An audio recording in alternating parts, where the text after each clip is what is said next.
Welcome to another edition of Teach the Geek interviews. My name is Neil Thompson. I'm the founder of Teach the Geek. I work with technical professionals so they can present more effectively, especially in front of non-technical audiences.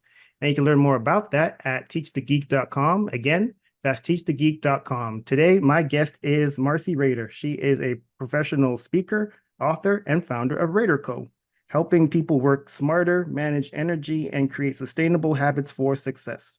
She's been a speaker for some time, so I'm pretty sure she has a lot of advice for aspiring speakers on how they can move forward with their speaking business. So let's get into it. Welcome to Teach the Geek interviews, Marcey. Thank you, Neil. I love the name Teach the Geek. And coincidentally, I just got off a call with a pathologist, and we actually coach several people in the health sciences, and technical fields on different speaking avenues, whether it's just presenting virtually to their company, presenting for the FDA, or even thinking about getting into speaking. So this is perfect podcast. Wonderful. Before you became a speaker, what type of work did you do?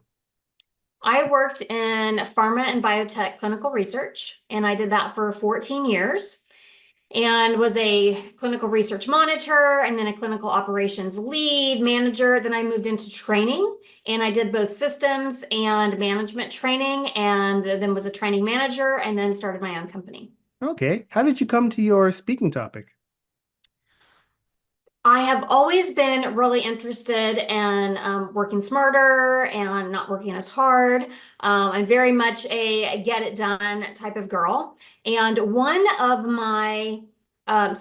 the topics that I trained on as a corporate trainer was a 3-week training on how to be a clinical research monitor. And the last day was always a special training, and it was just my training, not the company's training, on how to manage your time, how to manage your energy, how to get things done, how to work within your inbox and your calendar. And it was always everyone's favorite training of the whole 3 weeks. And at that time, which was about 12 years ago, I started also reading every book that I could on productivity and minimalism and things, and it just sparked my interest. And so when I decided to leave my job behind, I thought, what is it that I love to do? I would do it for free, and that people are asking me to help them with all the time. And it was productivity.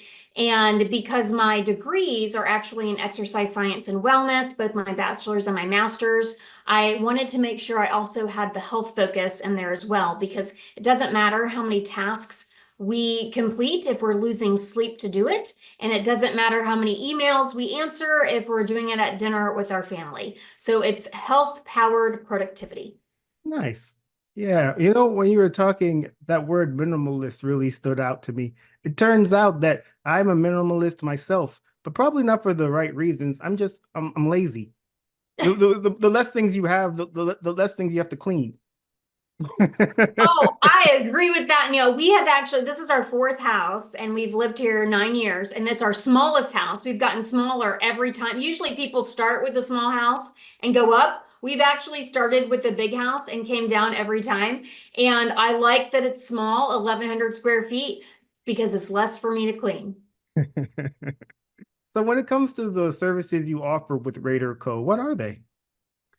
We are about 50-50 speaking training and coaching consulting. And I like that balance because I'm not on the road all the time. And also I like that personal touch with the coaching and consulting. And I also have a team of coaches and speakers as well. And so that we can use different subject matter experts, because we actually do have a vocal communications expert that we pull in to help people specifically with speaking, and sometimes specifically with not our technical trainings or talks geared towards a non-technical audience. So it's about a 50-50 split. Was it always that split, or did you come to that split at some point? How'd you figure out what that split was going to be, or whether it even existed or not?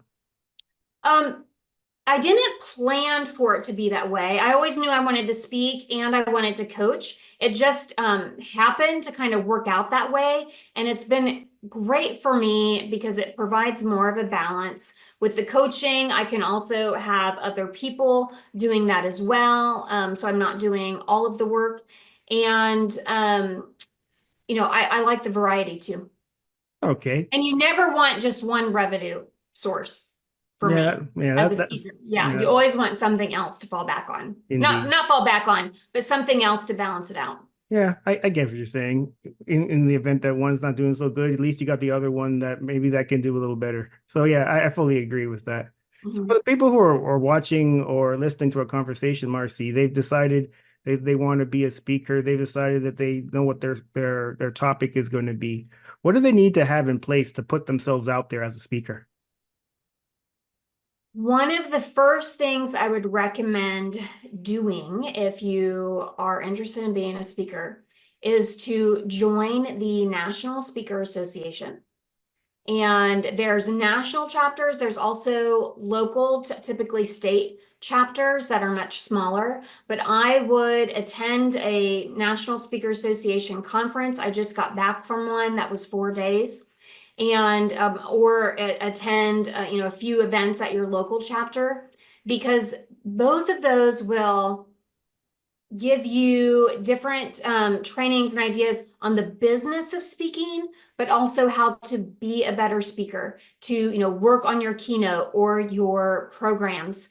And I joined that maybe 2 years in, and I wish I would have joined it immediately, because the information you get is just it's so invaluable. And if you don't have access to something like that yet, hiring a speaker coach. We always think that what we're sharing makes sense, has great flow. Of course, the audience will understand this, but when you hire somebody like a speaker coach, they can, tell you from an audience perspective how that's coming across, how you're coming across, and you know, having that outside point of view is really priceless. Yeah, I totally can see that. So again, now we have people who have taken on this type of advice. They want to go out there, they want to be that speaker. How do they go about marketing themselves as a speaker? Mhm. The first thing, when it comes to marketing, is that, you may know exactly who your audience is going to be, but sometimes you think you know who your target market is, and it turns out that maybe you don't like working with them, or actually it's not a good fit. And I'll give an example. I was very focused on business travelers in the beginning because I used to travel 48 weeks a year. I was a strong road warrior, and that's who I wanted to market to. But after a couple of years, I realized I actually didn't love working with business travelers because they were always late for appointments, because they were trying to call in from a hotel, their planes were delayed. Sometimes they would miss a session, they couldn't even tell me, and it was is actually really challenging for me to keep the right type of schedule. So I ended up shifting who my market is going to be. But if you have a strong idea, then looking at every association event that you can find for that market.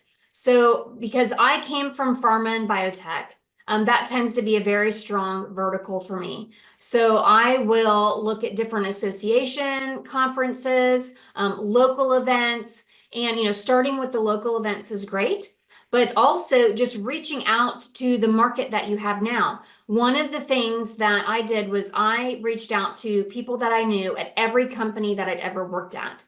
I'd worked at several different CROs and pharmaceutical companies, or was a vendor or a contractor for them, and I reached out to them first. And 11 years later, some of them are still my clients. So go with your own market first and the people that you know.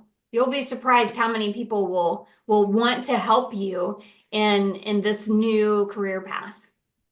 I suspect that, especially if you're getting started out as a speaker, certainly your advice is great advice to reach out to the people you already know. there may be instances in which you do that, or even you're reaching out to new places and you don't hear back. How do you handle following up with people? So I have I actually don't do a lot of cold calling or cold emailing. I'm fortunate that most of my business comes from referrals or clients that have moved around to different companies that bring me into those companies. But in the beginning, or conferences that reach out to me to speak. In the beginning, though, I applied to every conference that I could. So I would just, do Google searches on, upcoming conferences in different areas. And I would just apply and apply and apply and apply. And, eventually I would get chosen to speak at those conferences, and then they might ask me to come back. So in the beginning, it is a lot of applying to conferences and being prepared to be denied, because you might be one of 100 people applying to speak for 4 slots at that conference. And so, thinking about, just it as practice, practice, practice. And you also want some kind of speaking reel. And so if you're brand new and you don't have any video of you speaking, then set something up, speak at your local Rotary, speak at your church, speak at, anywhere that will allow you to speak, and just do it for free. And let them know that you're going to bring a video in, hire a videographer. If you can afford a professional videographer, best. But if you can't, even if you just have somebody, taking short clips of you with an iPhone and then hiring somebody from Fiverr to put it together into a reel, just, Googling speaker reel, put some music behind it, but having something to send to meeting professionals or, people that are hiring for businesses so that they can see you speaking, because most people are not going to hire you unless they actually see you speaking on stage or with a group. Yeah, that would make sense. I mean, it certainly applies to other aspects of life. If you're going to job, if you're going to get a job as a lawyer, you better be able to show that law degree. So Right, right. you got to show some sort of proof that you can do what you say you can do. And as a speaker, well, you got to show proof that you can speak. Yeah, that makes sense. Okay. Yes. And there are also, you might want to look at like showcases. So in the beginning, there were 3 different times that I was part of a showcase, and I actually paid to speak there. I think it was maybe $1,500, $2,000. And a showcase will have a stage, they'll put a stage up, they'll have maybe 7 to 15 speakers, they'll have an audience built in, and everybody gets 5 to 10 minutes to speak, and they're recording professional video. They give you that video afterwards. They'll also record speaker testimonials afterwards from people in the audience. And that was huge for me in the beginning. It was so helpful because it was the only way for me to get really good video. Got it. All right. So now the people that are listening or watching our conversation, Marcy, they decided what they want to speak on. They've decided how they're going to market themselves and put themselves out there as a speaker. How do they come up? How do they come up with with pricing their services? Oh, that's a hard one. So as a member of the National Speaker Association, it's actually against our code of ethics to talk specifically about pricing. And to the point that some people will say like 1,000 bananas or 1,500 jet skis, like you just don't say dollars. But, a lot of that depends on your level of expertise. If you were the president of a biotech company and you've exited and you're very well known, you may start at, X amount of dollars up here because people know you and they want to hear you speak. But if you are an emerging speaker, you may need to start out speaking for free until you develop enough of a reputation. It may, or until you've gotten that video so that you can then speak. A lot of conferences, if you are speaking at during breakout sessions, you may not get paid at all, maybe just your expenses, or it could be that you're getting paid, more of an honorarium or a lower amount. But a keynote, you're getting paid up here a little bit more. And the speaking world is a very interesting game that outside of speakers, it's sometimes hard to explain to people why your pricing can change. There are some people that this is my price and this is only my price, and I don't waive from it. Those tend to be very established speakers and very known speakers. And then there are other ones, and I fall into this camp, that it really depends. So if it is an association event, like I speak at this event in Las Vegas every year, and there might be 200 people in the room, all from different companies that could hire me, and I speak twice in one day. And I do that for expenses only because I have 400 opportunities for decision makers to hire me. And every year somebody does, and it ends up being $20,000 plus, a 20,000 plus contract. So, that I'm willing to do. But, there might be another one that I get paid full rate. That would tend to be a company engagement. If a company is bringing me in, I might say, this is my rate, and they pay that rate. It might be that it's something that, maybe it's a keynote, and maybe they hire me, maybe they don't, but it's X amount of money. And so it's really thinking about the audience, who's in the room, would they be able to hire you if you have other services that you could help them with, or if there are other opportunities. Maybe you've written a book that you can sell your books. And if you are speaking at a lower rate than what you would charge, seeing if they would be able to, give you the copy of video that they're doing so that they can record you, or so that you have that recording. Could they also, give you a video testimonial at the end? Will they be promoting you on social media? There are other things that you can get in exchange when you first start out.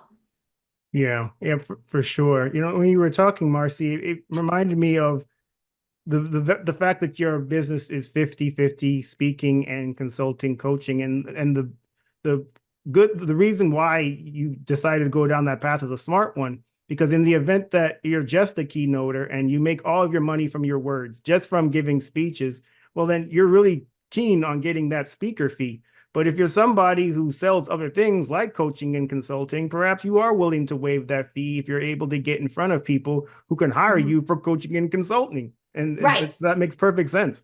Yes, exactly. Yeah. Okay, so oh yeah, I mentioned in the intro that you're an author as well. How has being an author, and you can tell me if it has or hasn't it hasn't affected this, your ability to get speaking engagements? Should people who aspire to be speakers look to write a book? I think it's helpful. It gives you some credibility. I'm actually working on my 4th book now, and I mean, some speakers make a lot of money selling. Well, I should not say a lot of money. Some speakers definitely have a revenue from selling books at their events. I think of my books more as marketing. So there have been people that have bought my books that then go on to hire me. Other times I will include my book as part of a package. So like if a company hires me to speak to 100 of their employees, then I might, they might also opt to buy 100 copies of my book as a supplement for that. And then there are also conferences that, in a couple different thoughts. They buy the book and give it away as part of the conference. But I also have some that say, there are 20 speakers, you all have books, and people can't go home with 20 different books. And we're tired of getting books. So they're opting not to buy the books. but it is something that you can do. And even if you don't want to write like a full book, it could even be like a mini book. And, something, actually, I think I have one right here. Yep. So my friend Stan Phelps, he does these great things called mini books, and they're great marketing materials. And then this way it's small, people can, put it in their pocket, they can take it home, and they remember you with this book. Yeah, that's pretty smart that Stan put out those small books because Yeah. there's Yeah. because yeah, just as you said, you can put it in your pocket. They're easy to digest. I'm sure they're pretty quick to read, as opposed to some 200 page book and you're just looking at it like, am I really gonna read this whole thing? Right. And actually, with my fourth book, what we're going to do is create one mini book that's a combination of my third and fourth book. Okay, yeah, smart And it idea. markets both of them. And if people want more, then they can buy the full book. Nice. In the event that there, with the people who are watching and listening to this conversation, Marcey, they're really gung ho about going about this and becoming a speaker. There are a lot of speaker programs out there that help they promise to help you build out a speaker business. If someone were to invest in such a program, what should they expect from one? I would look for a program with someone. This sounds silly and obvious, but there are a lot of speaking programs created by people that don't really speak or who weren't successful as a speaker themselves. And whoever you purchase from, they should be speaking now and still speaking. And maybe it's not their primary, like, maybe their primary role is to be a speaker coach, and that's great because that's what their focus is. But they should still be speaking a little bit, at least themselves, because the speaking world changes, and you have to keep fresh all the time, especially since the pandemic. Things really shifted there with virtual. And so looking for a speaker coach that has a lot of street cred as a successful speaker and who also still speaks a little bit. And you also want to make sure that with your investment, that you invest in a virtual setup at your house or some kind of studio. We remodeled our house. We put $10,000 into this room to make sure that I had proper lighting, proper camera. When I'm presenting, I have 5 different screens going and a switcher and all sorts of things. And so having the right setup is important as well. And that actually makes me think of espeakers.com. They have a great course. It's taught by Rebecca Morgan on virtual presenting. And I highly recommend that course. It's very affordable. You will learn a ton. Even if you don't want to be a professional speaker, it will help you just in speaking for your company, or just speaking even informally. But that is through espeakers.com, and it's a virtual presenter course.